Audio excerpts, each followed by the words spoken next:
가정은 축복의 장소입니다. 왜냐하면 하나님께서 세우신 공동체 첫 번째가 가정이기 때문에 그렇습니다. 처음 죄가 없었던 공동체를 경험했던 곳, 그것이 가정입니다. 그래서 아직 죄가 이 땅에 들어오기 전에 가정은 언제나 하나님을 만날 수 있었던 곳, 하나님과 에덴을 거닐면서 하나님께서 이름 지으라고 말할 때 하나님과 늘 소통할 수 있었던 것이 가정이었습니다. 그런데 아담과 하와가 하나님의 말씀을 거역한 이유로 죄가 우리 인간의 공동체 속에 들어오면서 그렇게 서로 사랑하고 내 뼈 중에 뼈요 내 살 중에 살이라고 여겼던 부부관계가 갈라지기 시작합니다. 그때부터 문제가 생겼어요. 그 첫 번째가 무엇입니까? 책임을 전가하기 시작한 겁니다. 당신이 지어준 그 여자가 선하게 하는 나무의 실과를 먹게 했습니다. 당신이 우리에게 축복의 선물로 준 저 뱀이 나를 꾀서 내가 선악을 알게 한 나무를 실과의 열매를 먹었습니다.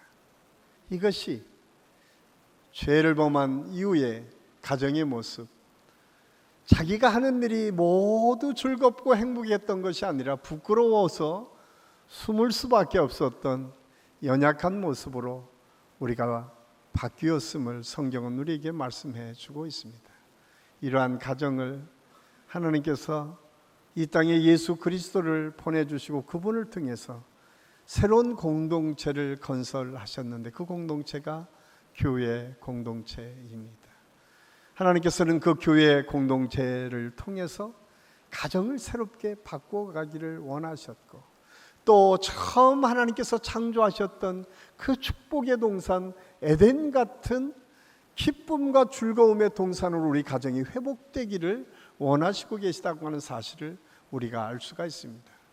그래서 가정이 교회처럼, 교회가 가정처럼 새로운 역사를 써가기 위해서 저는 우리 한신교회가 어떤 상황에서든 교회도 가정의 구성원들처럼 서로가 서로를 위하고 돌보는 교회, 또 예수 그리스도 안에서 새롭게 우리 교회를 통해서 무너진 가정들이 세워지고 하나님의 은혜를 나누는 축복을 경험하는 역사가 있기를 예수님의 이름으로 간절히 축원합니다.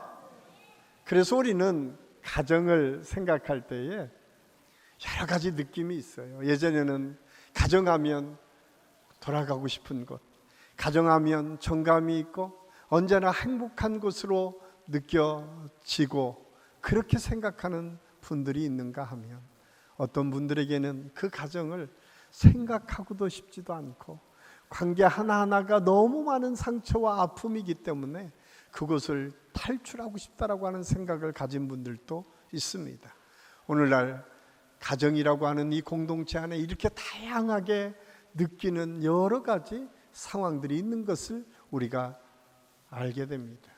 그럼에도 불구하고 가정은 우리 영적인 성장과 영적인 상태를 진단하는데 아주 중요한 영향력을 끼친다고 하는 사실을 우리는 잊어서는 안 됩니다.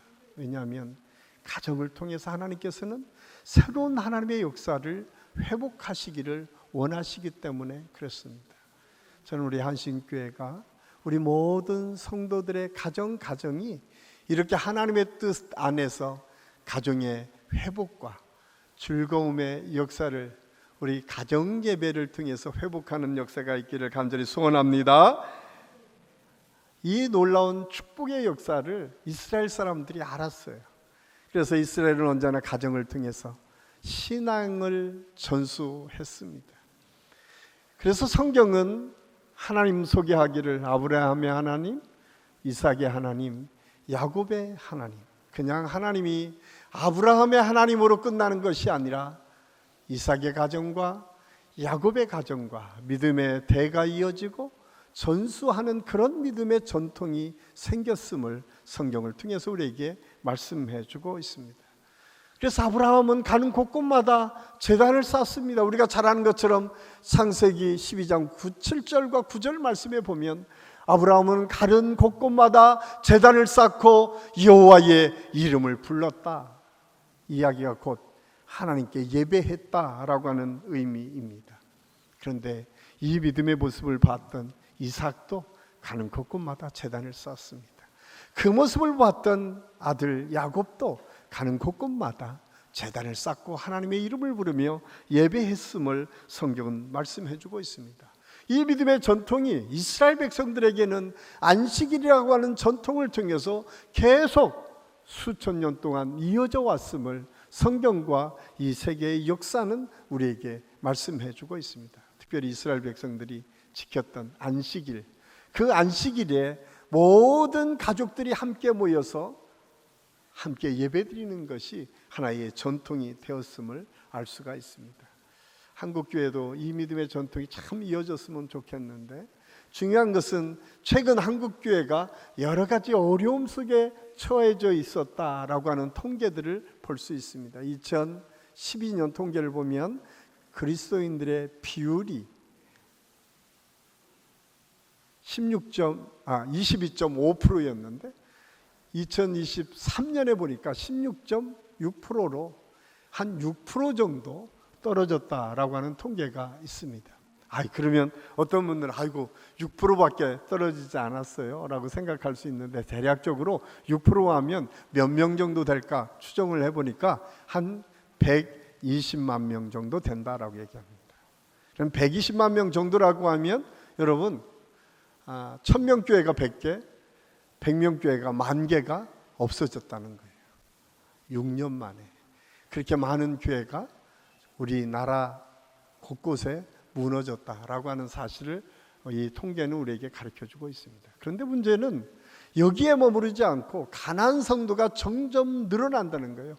함께 예배드리고 함께 모여서 하나님을 찬양하는 사람들보다는 그냥 나는 예수님을 믿는데 내 가정에서 그냥 믿겠다. 오늘 또 이 영상을 통해서 그냥 교회는 다니지 않고 그냥 영상 예배로 그냥 내가 믿음을 지키며 살겠다라고 하는 사람의 숫자가 점점점 많아지는데 성인은 27%, 청소년들은 36%, 특별히 고등학생은 46%나 된다는 거예요. 그러니까 2명 중에 1명의 고등학생은 점점점 신앙을 잃어버리고 있다고 하는 통계가 지금 목회 데이터의 연구소를 통해서 우리에게 보여주는 통계입니다. 그 이유가 무엇일까? 많은 학자들이 여러 가지로 분석을 하는데 가장 중요한 것은 가정에서부터 지켜지는 신앙의 교육이 무너졌다. 그래서 이 신앙을 다시 회복하기 위해서는 가정의 신앙이 회복돼야 된다라고 말씀하고 있어요. 그 가정의 신앙의 회복의 첫 번째는 무엇인가? 가정 예배입니다. 저는 우리 한식교 모든 성도들의 가정에서 2024년에 너무 감사한 것은 지난주에 제가 가족에 대한 그리고 가정 예배에 대한 설교를 했었는데 하나님의 은혜로 우리 서울 그 예배 순서지가 작년에 한 2배 정도 지금 많이 나간 것 같아요. 많이 예배 드리셨죠? 별로 이렇게 반응이 이렇게 혹시 드리지 않았다면 꼭 드리셔야 됩니다. 왜? 오늘 이 말씀에 가정예배가 주는 하나님의 은혜가 얼마나 큰지를 우리가 알 수 있기 때문에 그렇습니다. 가정예배는 그러면 어떻게 하나님께 드려지고 그 가정예배를 통해서 우리는 무엇을 얻을 수 있을까? 가장 먼저는 가정예배는 하나님을 만나는 통로다라고 하는 사실을 우리에게 말씀해 주고 있습니다. 신앙생활의 가장 중요한 것, 에덴에서 추방당하고 다시 하나님과의 관계가 단절됐던 인간에게 예수 그리스도를 통해서 가장 먼저 시작된 것이 무엇인가? 하나님과 새롭게 소통하는 역사가 이루어졌다라고 하는 사실을 성경을 통해서 말씀해 주고 있어요.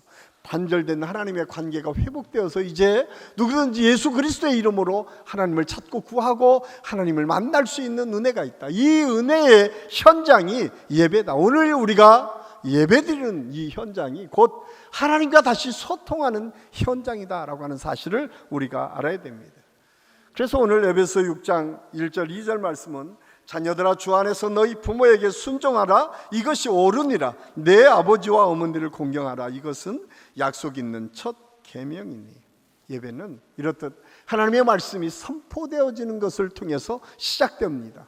특별히 오늘 사도 바울이 에베소에 있는 성도들에게 예배를 통해서 하나님의 역사를 어떻게 이루어야 될지를 말씀하면서 가장 먼저 얘기하는 것이 옛 계명, 하나님께서 주신 계명을 상고하고 그 계명을 함께 나누면서 하나님께서 우리 가정에게 주신 하나님의 섭리와 뜻이 무엇인가를 발견하는 것이 중요하다고 하는 사실을 말씀해 주고 있습니다. 가정예배 드리라고 하면 가장 난감한 부분이 이런 부분입니다.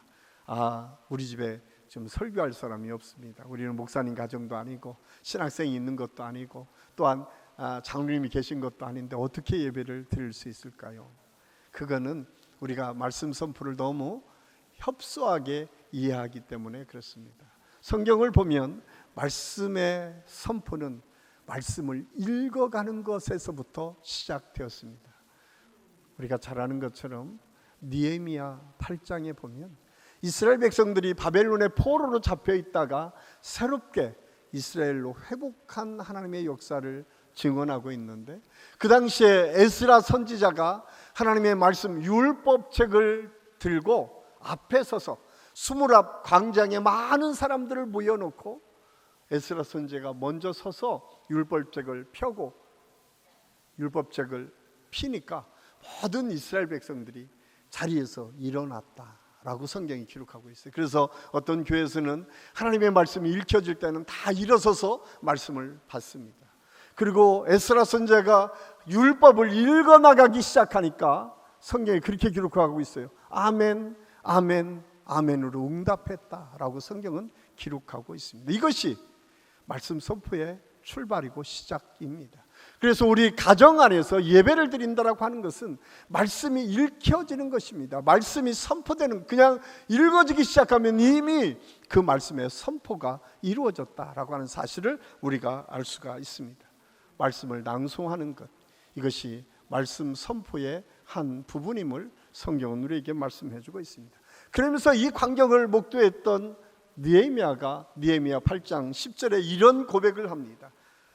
이날은 주의 성일이니 금심하지 말라. 여호와로 인하여 기뻐하는 것이 너희의 힘이니라. 이스라엘 백성들에서 너희가 하나님을 기뻐하는 그 모습, 하나님의 말씀을 받을 때 일어서서 아멘 아멘으로 응답하는 너희의 모습을 보니까 그것이 너희의 힘이고 능력이다. 참 저는 이 말씀을 좋아합니다. 왜?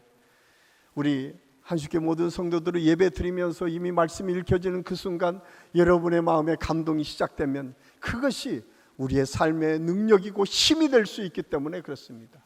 오늘 느헤미야 선지자는 우리 믿음의 사람들을 통해서 너희들이 예배를 드릴 때마다 그런 감격과 감동이 너희 삶에서 있어야 된다라고 하는 사실을 가르쳐 주고 있습니다. 저는 우리 한신교회 예배 안에, 여러분 가정 예배 안에 이런 믿음의 회복의 역사가 있기를 간절히 소원합니다. 그것은 그냥 단순히 이루어진 것이 아니었습니다. 왜냐하면 이스라엘 백성들이 하나님의 말씀을 거역함으로 인해서 바벨론의 포로가 되었습니다. 우리가 일제 36년의 강점기를 경험했지만 모든 권리를 잃어버리고 속박당하는 이스라엘 백성들, 그들은 70년이 넘는 기간을 바벨론의 포로로 잡혀 있었습니다. 그들이 할 수 있었던 것은 아무것도 없었습니다. 하나님을 예배할 수도, 하나님의 말씀을 읽을 수도 없었던 시대가 있었습니다. 그런데 놀랍게도 그들은 숨어서 하나님의 말씀을 암송했습니다. 자녀들에게 그 암송을 숨어서 가르쳤습니다. 그리고 어느 날 하나님께서 그들을 바벨론에서부터 해방시켜서 이스라엘로 귀환할 수 있도록 축복해 주셨을 때 그들은 이런 고백을 합니다. 시편 126편 1절 2절 말씀입니다. 우리 함께 읽겠습니다. 여호와께서 시온의 포로를 돌려보내실 때에 우리는 꿈꾸는 것 같았도다. 그때에 우리 입에는 웃음이 가득하고 우리 혀에는 찬양이 찼었도다. 그때에 문나라 가운데에서 말하기를 여호와께서 그들을 위하여 큰 일을 행하셨다 하였도다. 아멘. 이스라엘 백성들은 꿈만 같았어요. 하나님의 말씀을 듣는다라고 하는 것, 하나님의 말씀을 읽고 하나님을 찬양한다라고 하는 것이 얼마나 큰 축복이고 은혜인지 그 감격이 그들에게 있었다라고 성경은 기록하고 있습니다. 저는 예배 때마다 우리가 다시 회복해야 될 것이 이 믿음입니다. 이 감격과 감동이 저는 가정 예배를 통해서 특별히 우리 한식교회 모든 예배 안에서 이루어질 수 있기를 예수님의 이름으로 간절히 축원합니다. 꼭 기억하십시오. 이 출발은 가정 예배에서부터 시작됩니다. 두 번째로 가정 예배는 온 가족을 하나로 만들어 간다는 사실을 성경은 우리에게 말씀해 주고 있습니다. 가정 예배를 통해서 하나님의 말씀을 듣고 그 말씀을 깨닫는 것에 가장 중요한 것은 그 말씀을 통해서 우리 가정의 구성원들이 누구인지를 분명히 아는 거예요. 하나님께서 우리 한 사람 한 사람을 어떻게 창조하셨고 어떻게 이 가정의 가족으로 묶어주셨고 그리고 가족 한 사람 한 사람을 향한 하나님의 뜻과 섭리가 무엇인지를 알아가는 것, 이것이 가정 예배 속에서 이루어지는 현상이라고 하는 사실을 말씀해 주고 있습니다. 우리가 이 예배 속에서 우리가 신앙생활하면서 가장 중요하게 여겨지는 것 중에 하나, 우리 건강한 가정을 세우고 하나님의 은혜 안에서 축복을 이루는 가정이 어떤 가정인가? 그 가정은 질서를 건강하게 세워가는 가정이 건강한 가정이고 하나님의 축복을 이루어가는 가정입니다. 우리가 창세기 1장에 보면 하나님께서 온 우주 만물을 창조하셨습니다. 창조하는 사건을 많은 사람들이 그렇게만 이해합니다. 하나님께서 아무것도 없었을 때 하나님께서 만드셨다. 그런데 성경은 그 만드심 속에 하나 아주 중요한 모습을 우리에게 말씀하고 있는데 그것은 혼돈에서 질서를 세워가는 것입니다. 우리 가정 안에서 하나님께 예배를 드리면서 우리가 세워가야 될 것이 우리 가족의 질서입니다. 부모는 부모의 자리, 자식은 자식의 자리, 형제는 형제의 자리를 어떻게 감당하며 지킬 것인가를 말씀을 통해서 깨닫는 것이 중요합니다.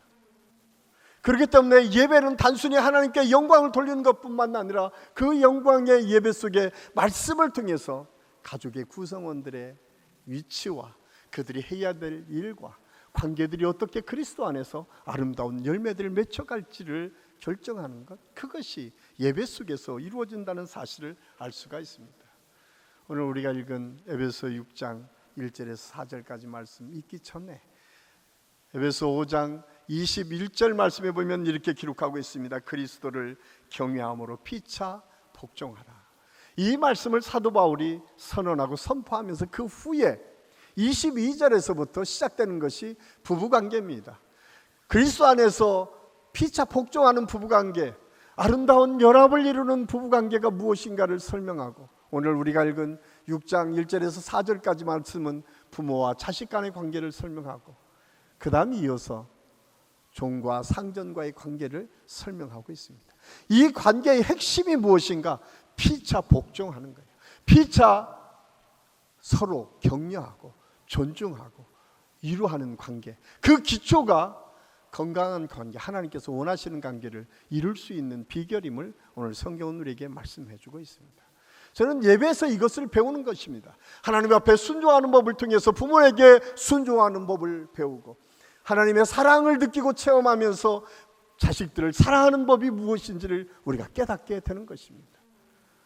그래서 예배는 단순히 그냥 하나님께 영광으로 올려드리는 거기에 멈추는 것이 아니라 우리의 삶의 감동과 변화를 통해서 우리가 하나하나 바뀌어져 가는 것들을 경험하는 것이 예배임을 알 수가 있습니다. 오늘 그런데 우리가 읽은 에베소 6장 1절에서 4절까지 말씀에 특별히 두 가지 부분에 우리가 오해하는 경우가 있습니다. 하나는 내 부모에게 순종하라라고 하는 말입니다. 이 순종하라는 말만 있으면 우리 믿음의 자녀들에게 봐, 성경에도 부모님 말에 순종하라고 했잖아, 너 무조건 들어야 돼 라고 말씀하시는 분들이 있어요. 또 어떤 분들은 그렇게 오해하는 분들도 있습니다. 뭐냐? 꼭 예수 믿는 사람들만, 그 부모님만 순종해야지 주 안에서 순종하라고 했으니까 예수 믿지 않는 부모님에게는 순종하지 않아도 돼라고 하는 생각을 하시는 분들도 종종 있습니다. 그런데 그렇지 않습니다. 이 순종하라고 하는 말의 의미 속에는 아주 중요한 의미가 있는데 존중하라고 하는 말입니다. 여러분, 하나님께서 우리 부모님들을 통해서 우리를 있게 하셨습니다. 우리가 원해서 있었던 것이 아니라 하나님의 계획 속에 우리 부모님을 먼저 보내주셨고 우리 부모님들을 통해서 우리가 이 땅에 올 수 있도록 하셨다는 거예요.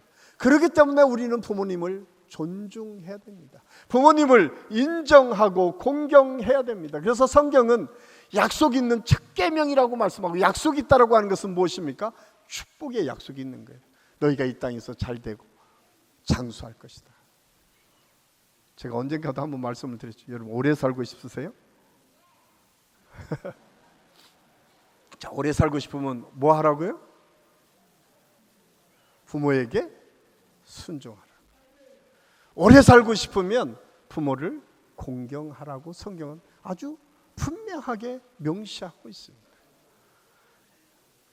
부모를 공경하지 않으면, 역으로 말하면 오래 살 생각하지 말라는 얘기. 꼭 기억하세요. 우리 어린 자녀들, 부모를 공경하는 것이 하나님의 약속 있는 계명입니다.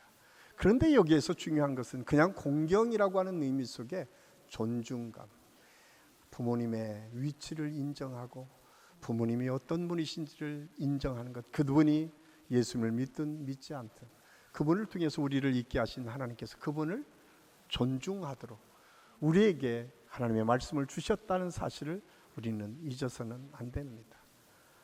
또 하나 우리가 오해하는 것이 있습니다. 하나는 내 자녀를 노엽게 하지 말라. 이 말씀을 듣는 순간 자녀들은 아빠, 엄마, 나 승질나게 하지 마세요, 이렇게 따질 수 있습니다. 그런데 그 다음에 그렇게 말씀합니다. 주의 교훈과 훈계로 양육하라. 하나님께서 그 조건을 주셨어요. 그 얘기는 무엇입니까? 하나님께서 그냥 자식들의 비위를 맞추라는 게 아닙니다. 자식들이 떠받들려고 하는 것이 아닙니다. 하나님의 말씀대로 그들의 삶이, 그들이 이 땅의 삶을 살 때 어떤 기준을 가지고 살아야 될지, 그리고 어떻게 살아가는 것이 가장 축복된 삶인지를 하나님의 말씀을 기준 삼아서 가르치라라고 말씀하고 있어요. 그럴 때에 가족의 신뢰가 형성됩니다. 사실 성경에 보면 수많은 가정들이 있는데 특별히 이 모범적인 모습을 보여준 가정이 노아의 가정입니다. 창세기 6장에 보면 노아의 가정에 하나님의 축복이 있었는데 그 가정을 하나님께서 구원하셔서 인류를 새롭게 펼쳐가는 민족의 시초의 가문으로 그 가정을 세워주셨습니다. 노아가 그렇게 할 수 있었던 이유가 무엇일까요? 성경에 보면 노아가 하나님이 명령한 대로 방주를 지었는데 방주가 한 120년 정도 지어졌을 것이다 라고 추정할 수 있습니다. 여러 가지 연수를 따져보면 그렇습니다. 그런데 그 방주가 어디에 지어졌습니까? 산 중턱에 지어졌다라고 성경학자들은 이야기합니다. 한번 생각을 해보세요. 아버지가 야, 오늘 하나님의 음성이 들렸는데 산 중턱에 방주를 지어야겠다라고 하면 여러분의 가족은 몇 명이나 여러분을 지지하고 몇 명이나 그 말씀대로 순종하며 나아갈 수 있겠습니까? 그런데 놀랍게도 성경 어디에도 그 자식들이 노아를 비난하거나 비방했다라고 말씀하지 않습니다. 사실 세상 사람들은 비웃었습니다. 세상 사람들은 도대체 저게 무엇이냐고 비아냥거렸습니다. 그럼에도 불구하고 노아의 가족은 노아의 말씀 앞에 순종했고 모든 가족이 함께 했다라고 하는 사실을 알 수가 있습니다. 그 사실은 미드라시라고 하는 이스라엘의 전통의 이야기 속에 담겨져 있습니다. 그래서 미드라시 속에는 하나님께서 그 노아가 가정 예배를 통해서 모든 가족이 믿음의 터전을 마련했다라고 기록하고 있습니다. 이렇듯 가정 예배는 우리 가족을 하나로 묶어줍니다. 그리고 서로 신뢰하고 존중하는 가정을 만들어가는 아주 중요한 예배가 될 수 있다고 하는 사실을 기억하고, 저는 우리 안식교 모든 성도들의 가정에 이런 믿음의 회복의 역사, 하나 되는 역사가 있을 수 있기를 예수님의 이름으로 간절히 축원합니다. 마지막으로 가정 예배를 통해서 우리가 깨달을 수 있는 것은 무엇인가? 그것은 비전을 심겨주는 것입니다. 사실은 성경의 역사를 통해서 우리가 믿음의 전수가 이어질 뿐만 아니라 그 믿음의 사람들이 하나같이 하나님께서 주시는 꿈과 비전을 가지고 살았던 사람들이었음을 성경은 우리에게 말씀해 주고 있습니다. 도대체 하나님의 비전이 어떻게 우리 자녀들에게 펼쳐질 수 있었을까? 이스라엘 백성들은 너무 중요하게 예배드리는 것을 기쁘게 받아들였습니다. 수천 년의 역사를 지내오면서 그들은 한 번도 그 하나님의 은혜를 빼먹지 않고 예배를 통해서 민족을 이루어갔습니다. 우리가 잘 아는 것처럼 티투스 장군에 의해서 서기 70년에 이스라엘이라는 나라가 없어졌습니다. 이 지구상에 없어진 이스라엘이 1945년에 지금 팔레스타인 지역에 한 나라를 세우게 됩니다. 그들이 어떻게 그렇게 1900년이 지난 어느 날 나라를 다시 세울 수 있었을까요?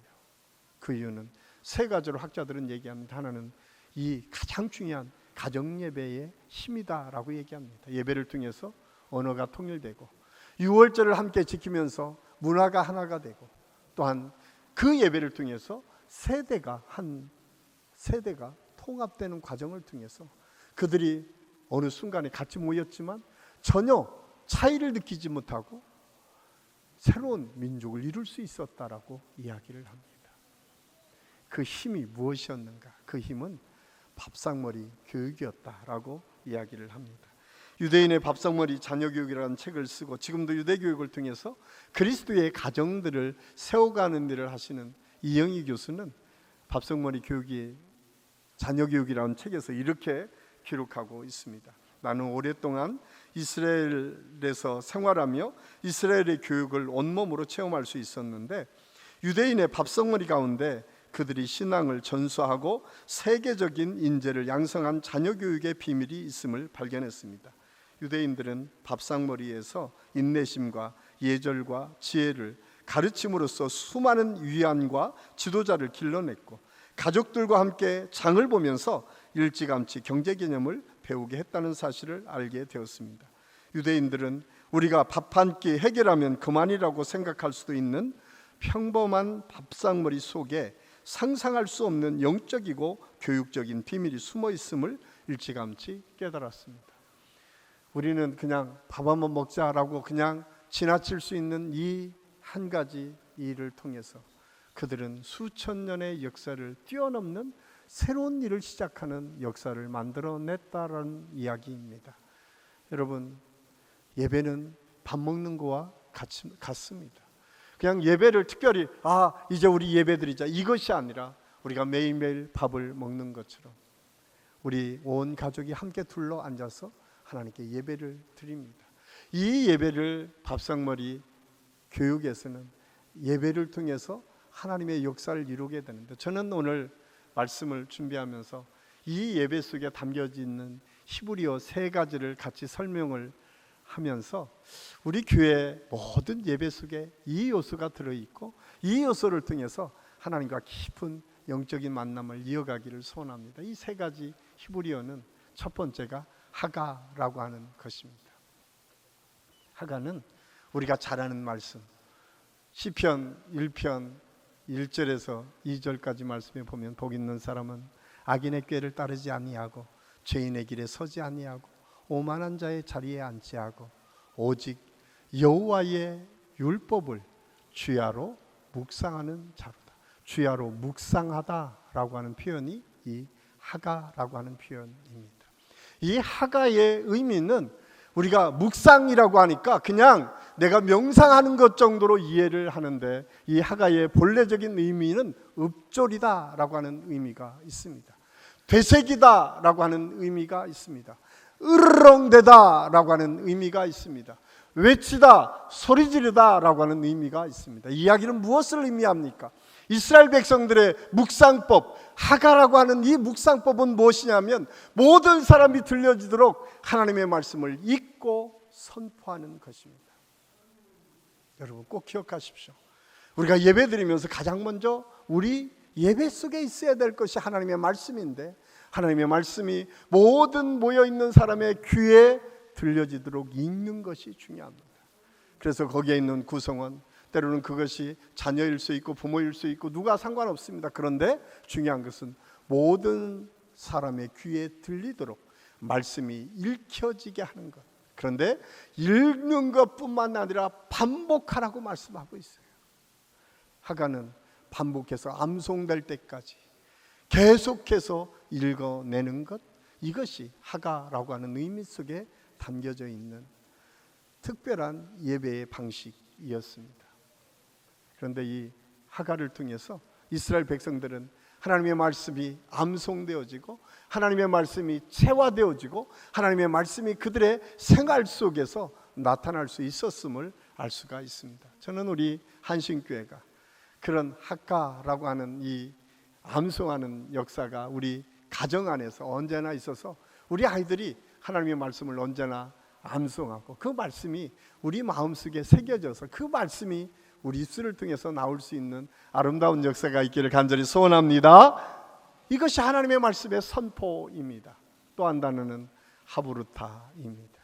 여러분, 하브루타는 이 세상에서 하브루타 교육을 통해서 너무나 많이 알려진 이야기입니다. 하브루타는 토론이라고 하는 의미입니다. 이스라엘 백성들은 예배하면서 토론했습니다. 그런데 예배를 드리면 우리가 일방적으로 설교를 들어야 된다, 하나님의 말씀을 들어야 된다 생각하는데 이스라엘 백성들은 예배가 꼭 그런 것만 안 했어요. 질문을 들어야 됐어요. 자녀들의 질문, 그 자녀들의 질문을 경청했다라고 성경은 기록하고 있어요.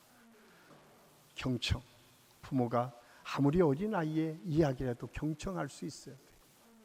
그것은 무엇입니까? 자녀를 존중해 줍니다. 혹시 자녀의 질문이 내가 잘 풀지 못하면 그 다음에 알아서 그 말씀을 다시 풀어서 설명할 수 있어요. 이것이 토론입니다. 그런데 가끔 우리는 토론하면 답을 찾아가는 과정으로만 이해를 합니다. 그러다 보니까 우리나라 토론하면 끝에 어떻게 하죠? 싸우잖아요. 왜 싸워요? 서로 의견이 맞지 않으니까. 내가 옳고 네가 옳고. 그런데 여러분, 하브루타는 그런 의미가 아닙니다. 하브루타는 가장 먼저는 내가 토론을 통해서 다른 사람의 의견이 무엇인지를 알아가는 과정이에요. 우리는 해답을 찾기 위해서 토론을 하는데 이스라엘 사람들은 토론을 통해서 상대의 의견이 나하고 다름을 발견하는 거예요. 그리고 그것을 공감해가는 능력을 배양하는 거예요. 여러분, 토론은 그런 것입니다. 토론은 내 생각이 강요되어지고 내 생각이 선택되어지는 것이 아니라 토론은 서로 다름이 존중되어지고 다르다라고 하는 사실을 이해하고 공감 능력을 더 넓게 만들어가는 과정이 토론입니다.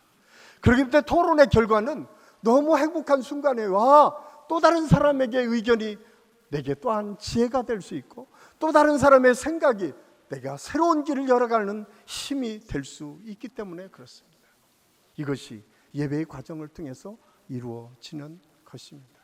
저는 우리 한신교회 모든 성도들의 가정에서 여러분, 부모의 일방적인 요구가 아니라 자식들의 떠받들어주는 그들의 마음대로 행하는 것이 아니라 서로가 다름을 인정하고 존중해가면서 결과적으로는 하모니를 이루어가는 하나님의 축복, 이것이 토론의 결과라고 하는 사실을 꼭 기억하십시오.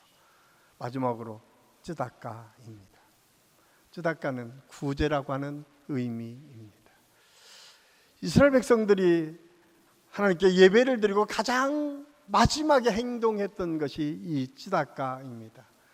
지난주 한 3주 정도 우리 교회에 여러분 들어오시다, 여러분은 지금 관심을 갖지 않고 그냥 오셨을 수 있지만 우리 교회에 영유아부와 유치부가 쯔다까를 해서 어려운 지역을 이렇게 돕는 일을 했습니다.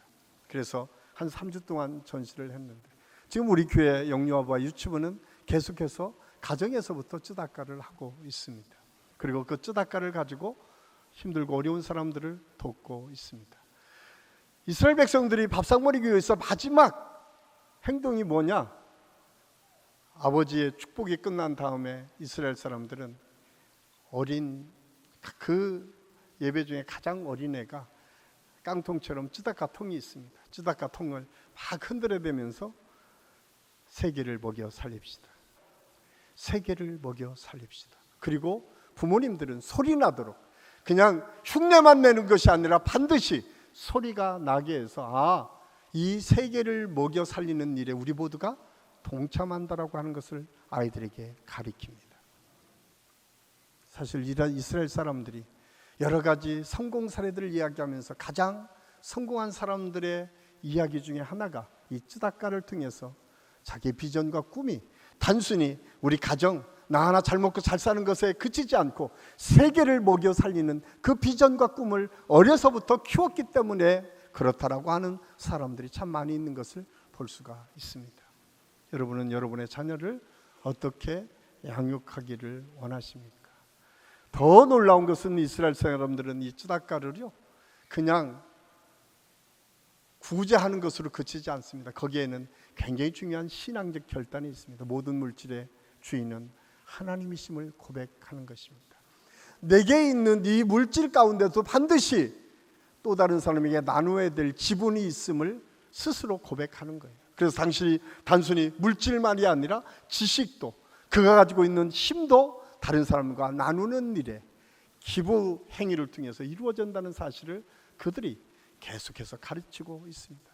더 놀라운 것은요, 쯔다카를 해놓은 그 돈이 모아지면 온 가족이 함께 모여서 이 예물이 이 헌금이 쓰여지는 것을 같이 토의해 합니다. 아무리 어린 나이에 이야기하더라도 그 말을 존중하고 반드시 그렇게 해나가는 것들을 훈련한 거예요. 그래서 질문하는 거예요. 마지막까지 왜 이게 저 가난한 사람에게 가야 되는지 아느냐. 그 질문을 통해서 아이들은 우리가 어떻게 이 땅에 리더로 살아가야 되는지를 깨닫게 되는 것입니다. 그렇습니다. 우리가 잘 아는 것처럼 하나님께 예배드리는 것은 단순히 예배만이 아니라 오늘 주신 말씀처럼 하가 말씀이 우리의 영혼의 양식이 되고 우리의 삶의 양식이 돼서 어떤 상황에서도 그 양식의 말씀을 따라 순종하는 삶. 하브루타 답을 찾아가는데 상대를 이해하고 존중하고 더 좋은 것들을 함께 누리며 나아가는 그 넉넉한 마음을 우리 마음에 간직하는 것, 그리고 쯔다카를 통해서 또 다른 사람을 살려내는 것이 우리 공동의 목표인 것을 분명히 깨달아가는 것. 이런 믿음의 모습이 우리 가정 안에서 이루어질 때 저는 우리 한신교회 모든 성도들의 가정에서부터 새로운 하나님의 역사, 그리고 우리 가정을 통해서 이루실 하나님의 놀라우신 비전들이 만들어지고 또 회복되어지고 그것을 통해서 하나님의 역사가 이루어질 줄로 믿습니다. 꼭 기억하십시오. 우리가 이 일을 감당할 때에 우리가 예상하지 못하는 놀라운 하나님의 축복과 은혜가 우리 가정을 통해서 우리 자녀의 미래를 통해서 나타나고 이루어질 줄로 믿습니다. 기도하겠습니다. 아버지 하나님, 은혜를 감사합니다. 오늘 말씀을 통해서 우리가 가정 예배가 왜 축복의 통로인지, 가정 예배를 통해서 하나님의 역사를 이루고 하나님의 뜻을 이루고 하나님께서 우리 한 사람 한 사람을 향하신 목적을 이루어가는 삶이 왜 소중한지를 깨달았습니다. 우리 한신교회 안에 이 예배, 가정 예배의 회복이 있게 하여 주시옵소서. 어린 자녀들이 이 말씀 안에서 양육되고 예수 그리스도의 비전과 꿈을 가지고 나아갈 때에 이 땅을 새롭게 변화시켜 나가는 믿음의 리더들이 많이 나오게 하시고 더욱더 하나님의 큰 은혜를 향해 나아가는 축복의 역사가 계속 이어질 수 있도록 하나님께서 역사하여 주시옵소서. 오늘도 우리와 함께 하시는 주님을 찬양하며 예수님의 이름으로 감사드리며 기도하옵나이다. 아멘.